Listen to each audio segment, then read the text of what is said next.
Yuk jadi bagian dari dakwah kami. Dukung operasional dakwah dan sosial kami, raih pahala amal jariah yang terus mengalir sampai hari kiamat. Dari Instagram yang sudah masuk, ya, pahala apa yang didapat dari kita ikhlas merawat suami yang sakit? Sangat besar. Suami Anda pengganti ayah Anda. Kalau saya tanya balik kepada penanya ini, kalau ayah Anda sakit lalu Anda rawat, Anda dapat apa? Pasti jawabannya spontan secara fitrah, ya, akan dapat pahala yang besar karena bakti pada ayah gitu ya. Sementara Anda kalau sudah menikah, maka suami itu di atas ayah. Kalau seandainya ayah ibu yang bertanya ini mengatakan, "Nak, datang ke sini kunjungin saya," misalnya. Lalu suami mengatakan, "Jangan tinggalkan rumah." Maka Anda lebih wajib mengikuti suami Anda daripada ayah Anda. Bahkan subhanallah, para istri yang pada saat dia meninggal suaminya ridho, maka dijamin baginya masuk surga. Bukan ayahnya lagi, bukan ibunya lagi. Kalau dia sudah berstatus istri. Ini pahalanya sangat besar.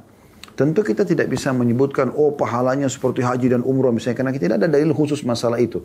Tapi umumnya dalil-dalil yang ada tentang masalah tingginya kedudukan suami. Seperti misalnya hadis Nabi SAW, istri manapun yang menjaga sholat 5 waktu, ya, berpuasa Ramadan, lalu kemudian mentaati dan melayani suaminya, kecuali pada saat meninggal dia boleh pilih dari 8 pintu surga yang dia ingin masuk. Hanya dengan melakukan 3 hal ini. Sholat wajib, tidak disebutkan sholat sunnahnya. Puasa Ramadan, tidak disebutkan puasa sunnahnya.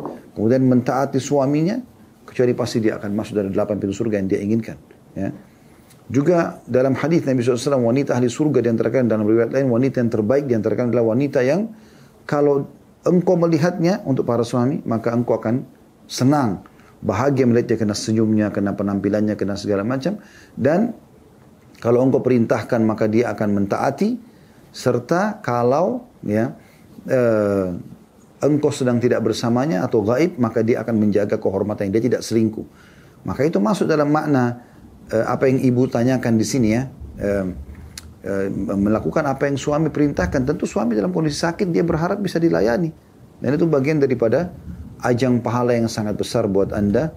Allahu a'lam. Dan saya juga mengatakan kepada penanya ini, jazakillahu khairan, semoga Allah balas para wanita muslimah yang selalu memahami kedudukan dan hak suaminya, dan itu betul-betul bagian daripada syariat Allah subhanahu wa ta'ala yang harusnya dipertahankan dan diperjuangkan. Bukan justru mengikuti hawa nafsu, bisikan-bisikan syaitan untuk membenci suami, menjadikan suami sebagai ajang untuk menghina, untuk menjatuhkan, untuk menguasai, dan akhirnya membengkalikan hak-hak dia. Allahu a'lam.